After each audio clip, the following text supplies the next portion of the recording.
Hey guys, welcome to the first ever newsroom video podcast thing that I'm doing. This is basically going to be a little 20-minute video, just doing some highlights from the month of November. I'm going to go through some general news, some bikes, some tech, a little bit of team rumours, and just a few other things as well. So just a quick 20-minute-ish video about mountain biking and what's happening in the scene through November. This is dropping in December, and then the next one will drop in January, but it'll be about the month previously. So pretty simple stuff. Let's get into it. For this one, we'll start off with the general news. It looks like the UCI have come up with some new doping rules, which gets everyone kind of nervous, I guess, when it comes to seeing what happened with like Martin Mays, Jared Graves and Richie Rude. But it turns out that this is more towards a recreational drug use kind of happening within the sport. I don't know if any of the big players are having any issues, but this applies to anyone at the national and international level. It includes drugs like cocaine, marijuana, methamphetamine, ice, all the fun stuff. It seems to be more directed towards rehab. So basically some of the punishments, are 2 or 3 years out of the sport, but if you were to agree for a rehab program and that was successful, then your sentences will be reduced. Part of that will be part of your sentence. They're really looking at trying to help the health of these people on these recreational drugs. There'll be certain things like if you plead guilty to doing it and stuff, that will reduce your sentence. So it seems like a good move from the UCI. I don't know how prevalent it is in the international scene. I guess in the national scene you might see a little bit of it. It'd be interesting to know what the previous rules were as well, but it looks like a step in the right direction for the UCI. It also seems to be across the board, so road cycling, mountain biking, BMX, track. So seems like a good move. We saw that Bike Mag, one of the best publications in the world when it came to mountain biking, closed down not too long ago. It was one of the best magazines out there, right up there with Revolution and the like. Focused more on the artsy side of mountain biking. They did some really cool editorials. I was a huge fan of that magazine, so I was super sad to see it go. But it looks like a company by the name of POM, P-O-M, who does a few other publications as well. They have hired most of the crew from Bike Mag to start a new publication. That's epic. I really like the crew over there. I like their editorial style and I like the way they work. So I'm pretty excited to see that. It was a big hit on the industry to watch that magazine go down. So to see them getting back up on their feet is epic and starting their own new thing. So it could be a whole new revolution in mountain bike media. Who knows? We saw over the last kind of year that there's been a lot of stuff to do with racing and the technical difficulties there is to do with racing, especially with this COVID thing that's been happening. It seems to have highlighted the issues with the privateer and racing as someone that's not hired by, say, a factory team or something like that. And Ed Masters and a few other crew have been kind of highlighting this. He's chatted about it on a few podcasts, unfortunately not mine yet. But anyway, they've been kind of highlighting it. I've been reaching out to a few people and doing a little bit of research into it myself. There may or may not be an episode coming up about it later on. But it is showcasing how hard it is for these privateers to kind of race and for how much they spend and dedicate to going over there. What the UCI, Red Bull and others are giving them, it pales in significance. So hopefully we see this uprising a little bit. And I'd just like to say Ed Masters for president, absolutely killing it. Next we'll move on to bikes. So you'll see behind me, I've got the 2020 Spectral. Been around for a few years. I'm loving it. It's poppy, it's playful, and I love it. But we've got a new Spectral. It is now in a 29er. It's available in a 29er. Somehow they've managed to get a lighter frame from that, even though it's got the 29-inch wheels. It's got a carbon rear triangle on it as well. It's had the whole industry-wide long, low, slack treatment on it without going too crazy. So on a size large, it's got a 485 reach, which is almost 15 mil longer than this guy behind me, which is an extra large, so huge. It has 64 or 65 degree head angle. So basically these bikes, if you get something like mine, which is a Pike, it's going to have a 150 mil front travel, and that will be a 65 degree head angle. If you get something with like the Fox 36s or a bigger fork on there, it'll be 150 and jump to a 64 degree head angle. It does have a flip chip, which will change it about half a degree as well. So depending on your travel and where you have the flip chip, it's going to kind of dedicate how the bike's going to handle and what you want it to do. Still comes with a super short chainstay. So this one's 433, but the 29er, somehow they've got it 437, which is tiny. So it's going to be retaining that kind of playful, poppy nature that the Spectral is known for, while not kind of stepping on the strides feet. And it's not going to be a race bike. It's going to be a do everything kind of trail bike. It's got a stiffer frame as well. I don't know why or how they managed to do that, because this thing's super stiff, but it's got a super stiff frame, some revised G5 componentry from Canyon, and removable ISCG tabs, which I'm stoked about because I'd love to put a bash guard on this thing because I got the finesse of Donald Trump.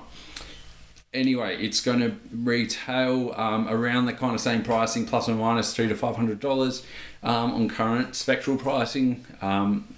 Apparently there may or may not be something happening with the 27.5 after they release the 29, which doesn't surprise me. It looks like a sick rig, so I'm pretty excited for this thing, and perhaps I'll even get one at some point. Next on the bike news, we saw Orbea take Specialized into the ring. They released their Orbea Rise, 29-inch wheeled, 140 to 150 mil kind of e-bike. Sure, just another e-bike. But this guy's super light at 16.2 kilos out of the box, which sounds rad. It's got the Shimano EP8 motor, which is kind of been detuned a little bit. Doesn't give you quite as much torque or quite as much power to give you more kind of natural ride experience. It's got 75 to 90 newton meters of torque, 360 watt hour battery with an extender. So it is quite a small unit with a small battery, but because it's been G-tuned a little bit, it's going to last just about as long. The funny thing is, to get it down to 16.2 kilos, you'll notice it's got, some of them have got like Fox 34s, they've got 760 mil bars, they've got a 125 mil dropper. It's definitely been lightened enough to get it down to that 16.2. So I don't know how robust it is. It's a bit interesting. It does have more power than the Levo SL, and it has got a more kind of proven drive unit, even though it is a little bit heavier. You'll notice there's no Tamagotchi on the front either, so they've got rid of the ride unit, and there's some basic controls there. For all that, or not much of that, you will be paying just $17,000 for that bike. For the top model anyway. Woo! Talking about expensive bikes, we've got the Santa Cruz Bullit as well that's come out. It's another name revived from the past. The bike's full carbon frame, inbuilt cable guards inside the frame. So they do tube-in-tube molding, which is the best if you're a mechanic. You just slide that cable through and it's sweet. We are looking at a mullet wheel setup. No Joe Dirtin around here. It's 27.5 rear, 29 front. It gives an agile feeling without losing much of that plowness of the bike. So it's designed to be a big plow bike, but they still wanted to kind of keep it nimble. Why? Well, with a 64 degree head angle, 449 mil chainstay, and a 1268 mil wheelbase on a large, you're going to need to stop it from being a tractor. It is going to just feel like it always wants to go on a straight line. So having that 27.5 inch rear wheel is going to retain a bit of that playfulness. 475 mil reach on a large as well, which isn't crazy, but if it was any longer, your front wheel would be at the end of the track and your rear wheel would still be at the start. It would be long. So 475 is about right. and because it's an e-bike, it will stay planted anyway. Top level bike is dropping with top level SRAM kit, reserve wheels, and is at around 21.5 kilos. Not lightest bike on the market, but it's going to be built to shred. It's going to be one of those kind of self-shuttle downhill rigs. And again, just a measly bargain at 15,500 AUD, roughly. At least your wallet's going to be lighter. On Santa Cruz, they've had a bit of an issue with some sort of paint stripping technique that has caused issues with their alloy frames. They found out that the paint stripping and the way they have been doing this causes the frame to buckle. Not sure if they're going to market that as a flex point in the frame or anything like that, but there has been a huge recall. So if you are riding an alloy Santa Cruz, make sure you take it into your shop or something. A few people have been saying that perhaps they've just been restripping frames and repainting them for the next year color and stuff like that, and it may be a negative point.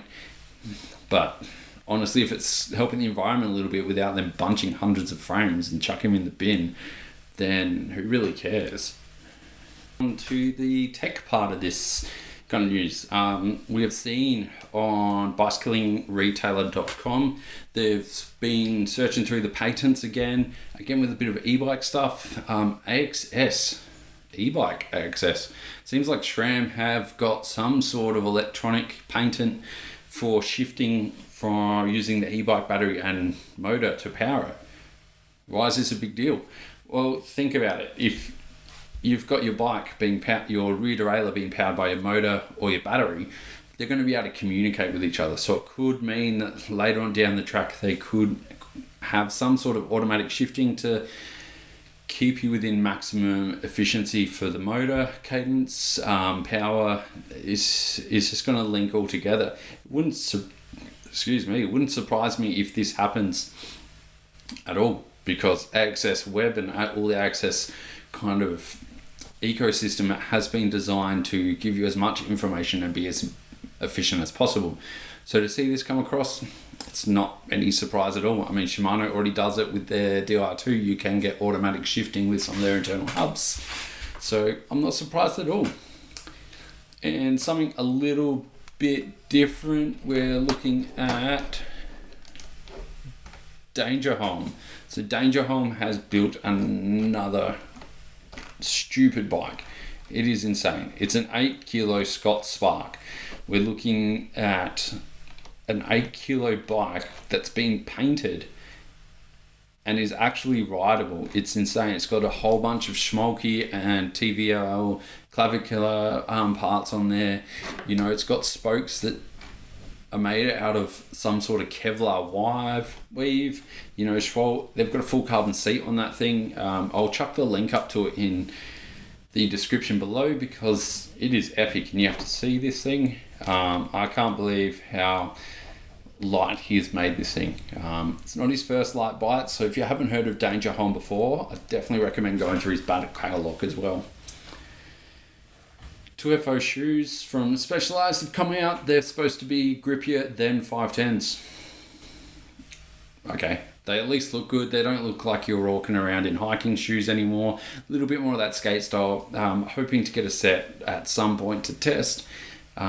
Big fan of their work. I've got their old 2FO shoes, the 2.0s. Big fan of their work, big fan of their shoes. So hopefully if they're as good as what they say they are, they'll throw the rest of my shoes out.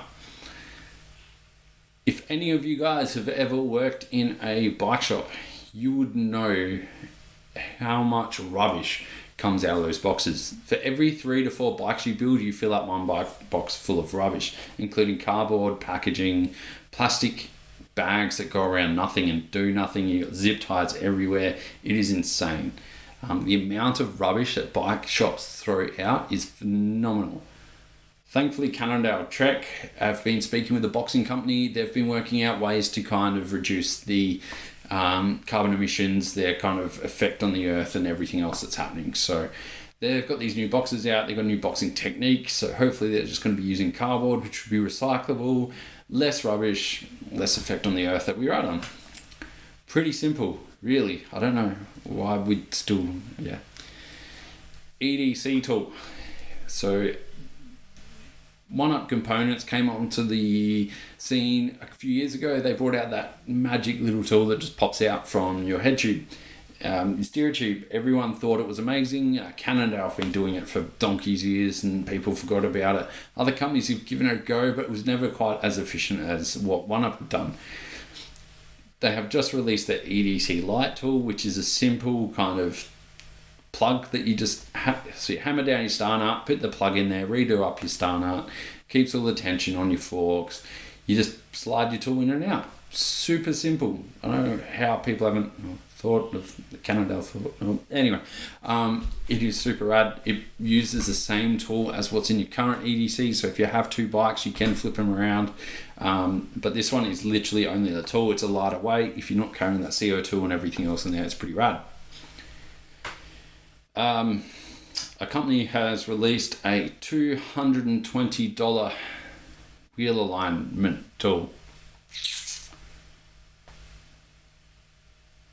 Cool. One thing that came across from the last round of the World Cups was Bruni's little suspension tweak. What happened? Well, basically, I believe that he was using a 38, RXF 38 downhill fork.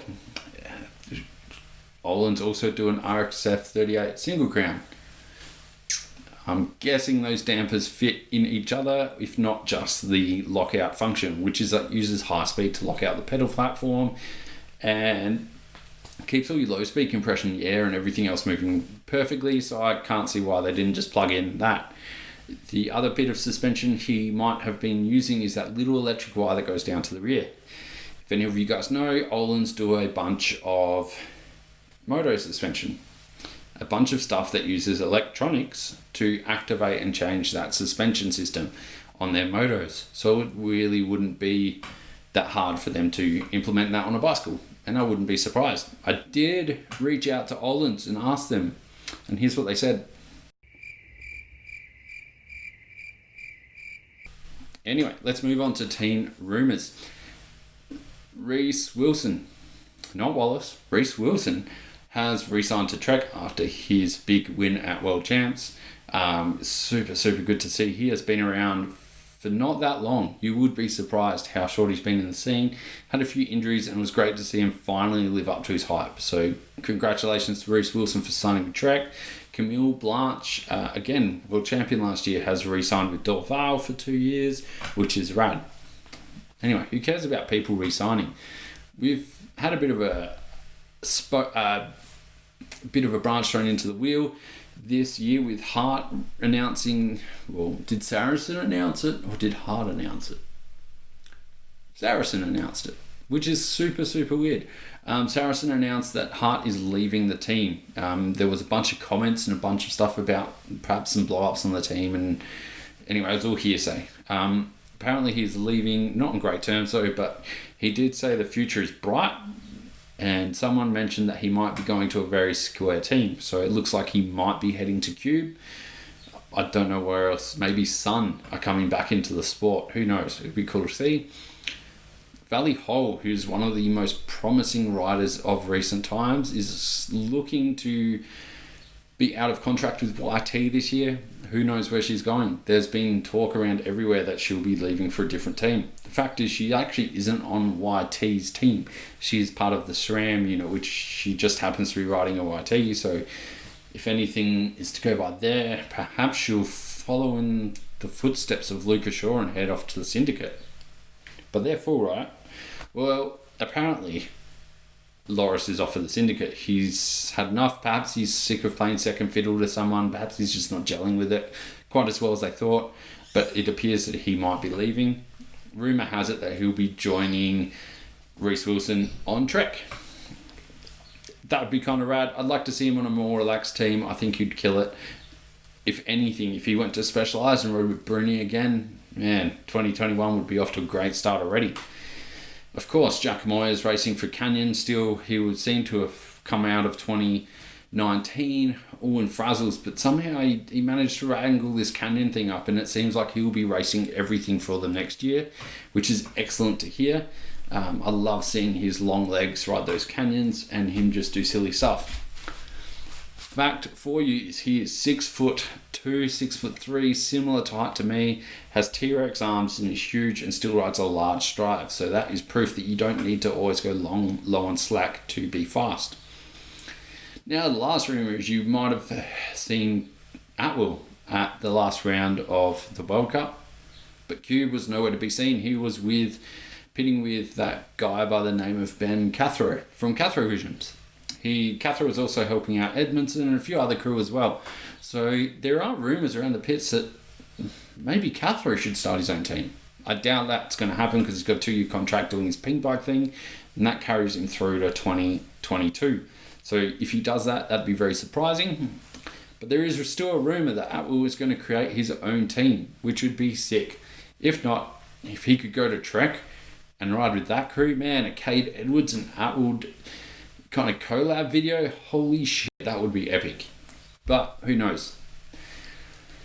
Now, let's move on to some videos for the end of this. Something for you guys to go check out.